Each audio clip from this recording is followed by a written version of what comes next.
Our next speaker comes from the country of Georgia, and we're so happy to have him. He works with Chris an awful lot with shipments, and he's here to be with us for the first time. His name is Irakli Saralidze. As you can see in your program, does a number of things from logistics as well as from ministry and working with the humanitarian care and getting it to those that are in need in the country of Georgia. So with that, I want Irakli to come and take over the stage and tell us all about your mission. Welcome, Irakli. Thank you.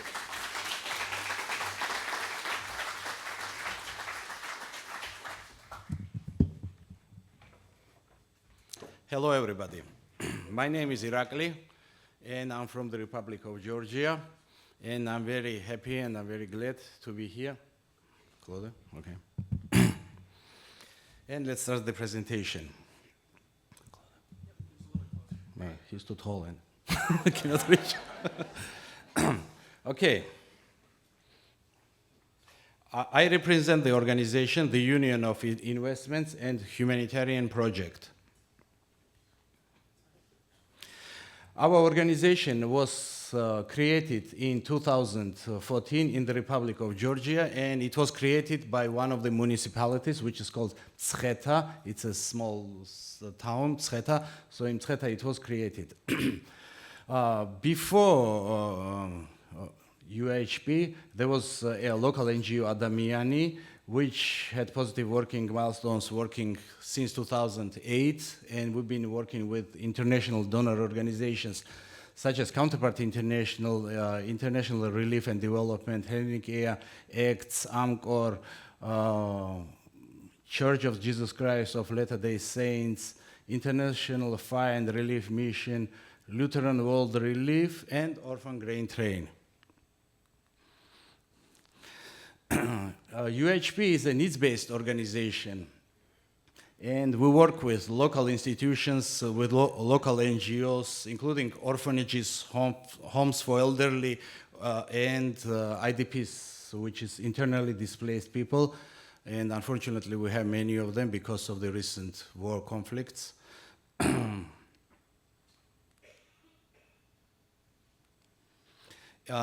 In 2019, our organization became, this is the first actually in Georgia, and there is no any other. It's an inter-municipal entity, meaning that it's been now funded by 4 different municipalities.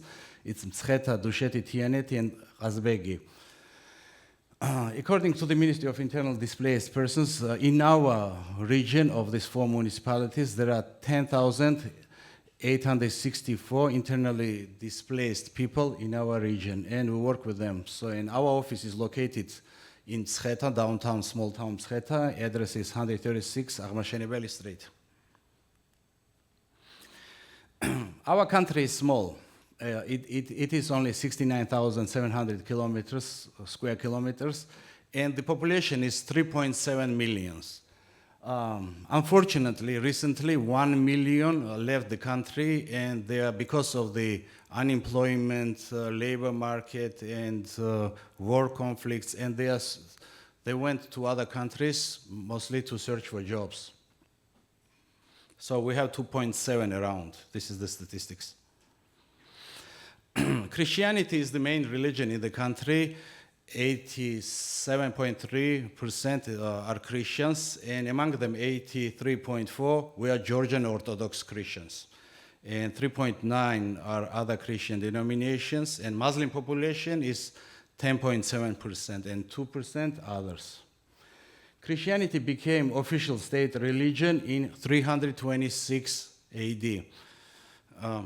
If you go to in the history, as far as I remember, in 325 in Nicaea, which is in Georgia, Nicaea, nowadays Greece, there was a meeting where Constantine, the emperor of Byzantine Empire, was there, and they created the state religion of the Roman Byzantine Empire, 325 as far as I remember. In 326, Georgia became also, Christianity became a state religion.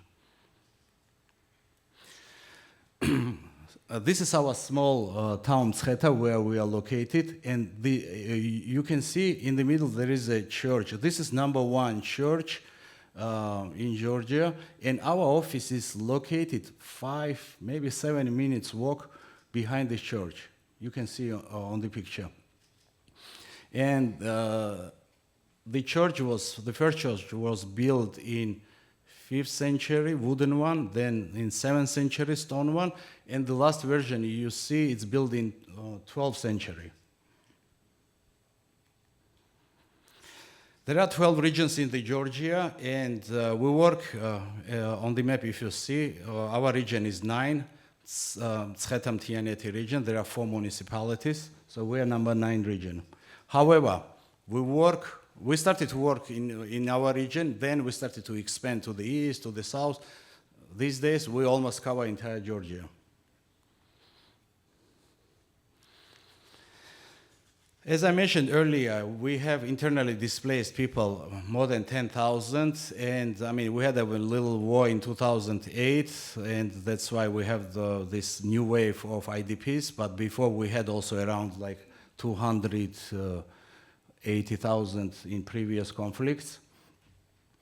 We imported and distributed through the network of partner organizations total assistance over 29 million Georgian lari. This is our national currency, and exchange rate is $1 equals to 2.7 Georgian lari.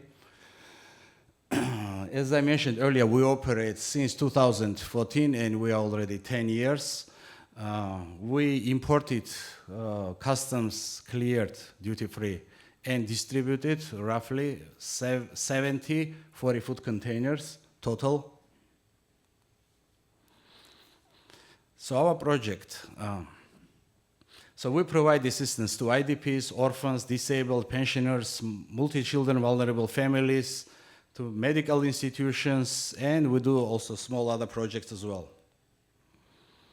So assistance to IDPs is very crucial, as I mentioned earlier, because from all the military conflicts, in total we have 292,000 over internally displaced people, which is a 7.84% of total population. So this number is quite large as a proportion.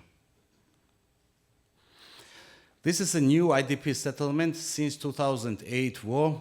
There are 26,000 people living in these newly built houses, and this one is called Erovani IDP settlement. And we work with Erovani IDP settlement directly, and from you we receive commodities which we distribute over there, and especially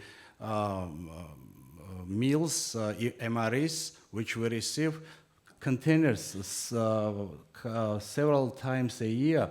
We ship containers directly from you to the Erovani IDP settlement. So final destination of the containers, this is the settlement. Recently, on May 26, there was a flood, and flood destroyed everything in this settlement. Unfortunately, I was not in the region. I was traveling to the United States. I had a meeting in Baltimore, Maryland, with the Lieutenant World Relief, and a friend of mine sent these pictures. You know, they're not very good quality. It's a phone taken from the phone. But I mean, you can see it's totally flooded. Everything is destroyed inside. So this is one of the example of delivering OGT container directly to the settlement, internally displaced people. And on the photo on the below, you can see that it's cold and winter time, and there are representatives. There is a governor of the region on the right side. In the middle, there is the head of the municipality, and on the left side is the head of the community of that IDP settlement. Medical institutions. Due to the lack of availability of medical care in Georgia, many people suffer and die from illnesses that are preventable. And we work with many international donor organizations to provide medical equipment, medical consumables, which we distribute to outpatients, clinics, and to the clinics that work with vulnerable population. So It's me, but I lost some weight since that.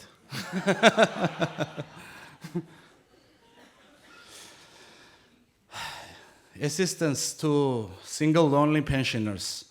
I mean, pensioners, retired people. Unfortunately, I was born in Soviet Union, and when Soviet Union collapsed, I remember I was a kid. Everybody lost their savings in the bank. It became zero. So these people, many people became hopeless. And through the help of international organizations and through your help, Orphan Grain Train, we've been trying to assist them as much as we can. We are providing them food, hygiene items, clothing, wheelchairs, walkers, and so on. And our assistance is very important. Assistance to orphanages. As Evgeny mentioned, in Russia, he said that government assists and they provide accommodation, food, medical care, and services to orphans until age 18, right? The same is in Georgia. And unfortunately, after age 18, there are no programs to reintegrate children into the society. And with the help of international donor organizations, somehow they're working on it. When I started, I'm in this field of humanitarian assistance for 26 years. And when I started, I still remember there were huge Soviet-type orphanages with 500 children or even 1,000 children in orphanages. And I mean, this is really good. I will not leave you orphans. I will come to you. Believe me, we've been going on your behalf to orphans, and we've been assisting them because of you. And thank you so much for this. And we did, and these days, there are no orphanages, like huge orphanages anymore. There was a program, it's very hard for me to pronounce in English, deinstitutionalization. From huge facilities, they moved to smaller facilities when they have 20 orphans only. And also they are doing foster program families, and they have orphans in the families. And we've been providing hygiene kits, newborn kits, meals, orphanage modules, blankets, clothing, linen, footwear, you just name it. This is a little work about my previous job. In 2008, there was a crisis and there was a war, and many international organizations, and including embassies, they left the country because it was a war. And I received the call from US Department of State, and they asked me, are you in Syria? I said, yes. If we ship military airlift containers from Department of Defense facilities in Germany, Ramstein, to Georgia, will we be able to receive it? I said, I will try. But banks were closed. I mean, I didn't have access to funds, anything. But I mean, I contacted whoever I could. I had several meetings, and I was standing basically on the runway in Tbilisi International Airport, and I was receiving military airplanes from Germany DoD, and which we've been distributing immediately to the internally displaced people that they left their homes without anything, just empty hands. And we're providing supplies to them, like sleeping beds, hygiene supplies, blankets, pillows, beds. And as far as I remember, there were 11 airplanes. 2 were C-17, huge ones, and rest of it was C-130 Hercules. And on the last plane, there was a person. You can see it's me in white T-shirt. I'm shaking the hand of the person. Can you see who is he? No? This guy is your President Joe Biden. So he met with me. He thanked me personally for doing all this wonderful job. And I was on every single channel, CNN, BBC, Euronews. People were calling me from all over the world. Hey, we saw you on TV. What's going on? Are you alive? I said, everything is okay. Everything is under control. Yes, this is the assistance we did back there. And now, I mean, those are the photos highlighting the distribution process of your commodities donated through your network.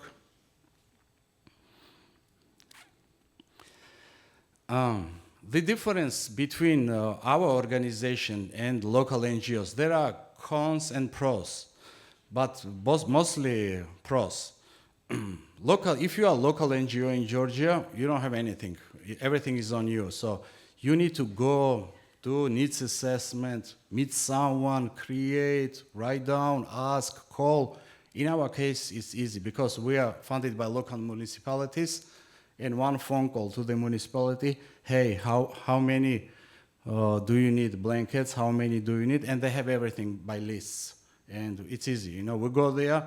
Besides also, they have very good, government has some good monitoring system, because there are different agencies making sure nothing is being misplaced. For instance, I remember once, General Prosecutor of Georgia, his deputy, called me. We have several complaints that some humanitarian assistance is being sold in the open market, and we are starting the investigation, and we want you to join us. I said, okay, let's go. So I stopped by their office, and together with the investigator, we went to the open market, and there were lots of boxes. What was the donor? I guess Lutheran World Relief. But it was hygiene kids boxes, and people were selling apples. So someone got empty boxes, and he put his apples, and he took it to the open market, and he was selling apples. And case was closed. But this is a little example that this is a difference between local NGO and government-based nonprofit organization, that we have lots of government resources to make sure everything being distributed fully and nothing is being misplaced. So those are our distribution events, and as you can see, socially vulnerable people, according to their lists, they are coming together with the government representatives, and they receive commodities.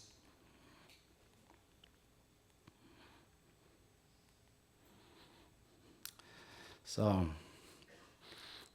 sometimes we receive recreational containers from orphan grain trains, and as you can see, we're distributing this to children. There are sports tops, bottoms, and different, gym bags. What else? Yeah, shoes sometimes.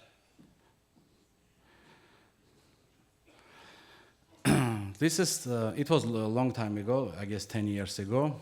We received a fire truck from Missouri, and this is the organization, International Fire and Relief Mission. And fire truck has been serving the region very well. This is the fire truck, red one, as you can see. It was in excellent shape. Old, but very good. Logistics and customs clearance. When I work with international various donors, some donors think that, since I'm donating, you should take it and it's easy, piece of cake. Unfortunately, it's different. And also, everybody asks us, do you have duty-free status? In our country, it's different story. For every single shipment, for every single container, you need to apply to the Ministry of Finance of Georgia, and there is a revenue service there, the department. So every time, let's say, OGT is sending us containers, we have to apply and say in the application, we would like to receive this container containing this, and please give us a duty-free permission, for this.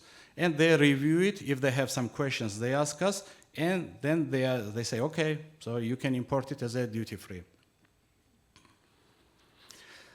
So for this, we need the set of transportation documents, which is a bill of lading, letter of donation, non-commercial invoice, inventory detailed, and fumigation certificate if there is used clothing inside. And I work with Mrs. Chris Carstens. Where is she? Oh, I see you. She's a wonderful person.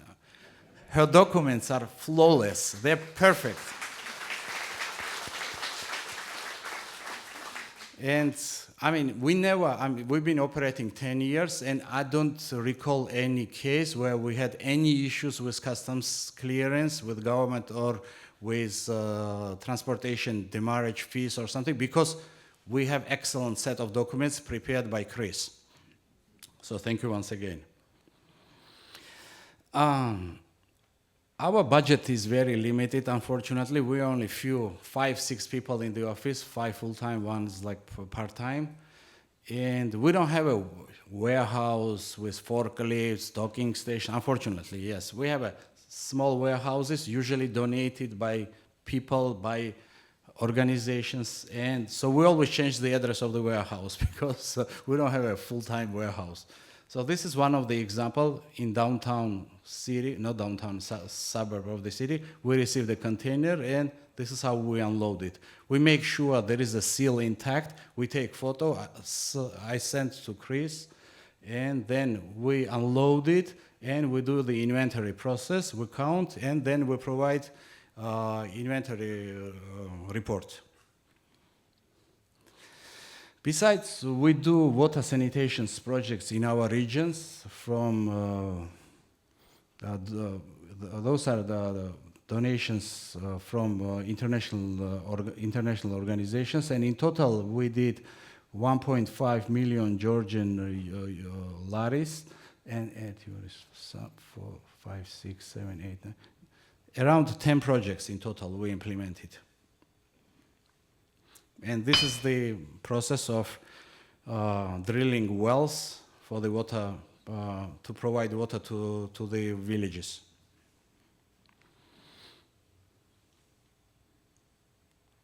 Oops, there should be a video. Oops. Where is it? Does it work? It worked. I will check this morning. What should I push? Is it?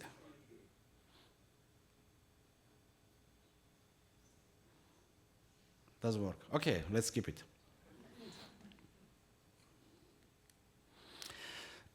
Those are the vehicles we use for our projects, and as you can see, they are very quite old. One is Mercedes Sprinter, is 25 years old. It's diesel 2.9, and small SUV, which is 22 years old.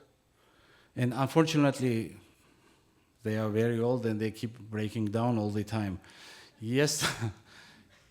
Yesterday, I heard the story about the donated truck with a broken starter. Believe me, I know everything about the starter, so if you need, ask me. I replaced in starters solenoids, rotors, commutator, brushes, just case, everything. See, I know how to fix it. So we have problems with vehicles, and both vehicles you saw in the picture, they are my personal vehicles. Municipality does not provide us with vehicles, and I'm using my personal vehicles, but they are old. So we're actively seeking for the donation of the vehicles, and I ask everyone, so if you come across of any donated vehicles, we will take it. And we're not picky. Diesel engine, gasoline engine, EV, hybrid, plug-in, what else? Everything. We'll take it. We have very good professional relations with U.S. Embassy in Georgia. And this is the photo. There is a lady in the middle. She's the last ambassador, U.S. ambassador to Georgia. And we always invite them to the major public distribution events. They keep us inviting all the time. Also, we also work with the office called Office of Defense Cooperation under the U.S. Embassy, ODC, and they provide us with, last time they provided heavy equipment to the flooded areas like bulldozers, forklift, to the municipalities, trucks, pickups, and so we keep in touch with them very often. So this is the end of my presentations, and if you have any questions, please. The video will play now. Oh, okay, so video is being played now, so let's see. I'm not touching anything.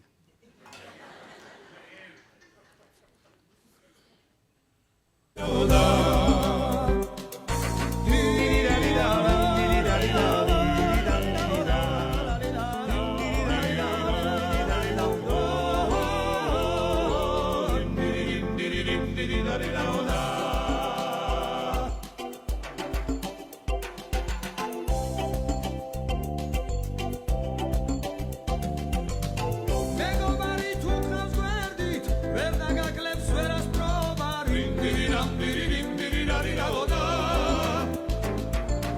რადგან იგი უსასყიდლოდ სულ გაგიწევს მეგობრობას რინდირირამ დირირიმ დირირარირაოდა დარარინდირირამ დირირიმ დირირარირაოდა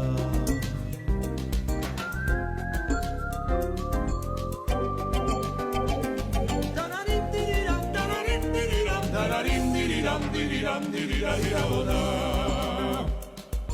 Dirirariram, dirirariram,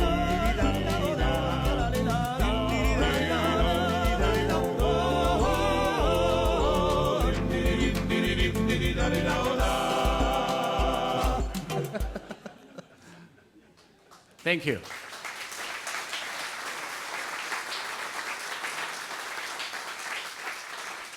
And giving this opportunity, let me express our gratitude on behalf of my organization, on behalf of municipality, and on behalf of entire Georgian population. Thank you for your hard work. Thank you for your constant support, and we appreciate every single piece of donations from you. And as I mentioned, I've been working in this industry for 26 years, and I've seen, some other organizations, everything is palletized, they have docking stations, and it's easy to unload. But in your case, I see that many containers are by boxes, manually managed. And as far as I know, volunteers are doing this wonderful job. So thank you very much. Thank you.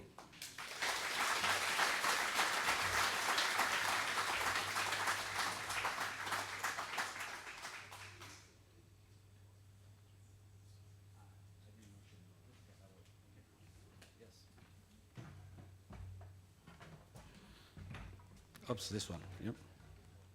Last slide right there. Yeah, this one. Yeah, that one. There is it was our initiative, as you see on this photo. There is a park which is dedicated to September 11 firefighters that died during this event in the US. We built a little park in our Mtsketa small town. It was me and my boss's initiative. And there is a little symbol in the middle. There is a symbol of the flame and how, because we work with firefighters, as I mentioned before, and I mean, we understand the sorrow and we understand the pain you had. By the way, when I arrived on the plane, it was September 11, and it's been 23 years ago, this event. And I arrived in Boston, but Boston was also, one plane was hijacked from Boston. And there is a little tree, as you can see on the picture on the left side. So we plant this tree, and this is Orphan grain train tree. But this photo needs to be updated because tree is bigger now. Yes, I will take a photo when I get back, and I will share with you. So your tree is growing, and thank you for your support. I wanted to get that plug in. We were pretty excited because years ago when Chris shared this slide of the tree, you can kind of see and they got a little plaque back there that has an Orphan grain train on it. And we're very proud about that. But thank you, Irakli. What a wonderful presentation.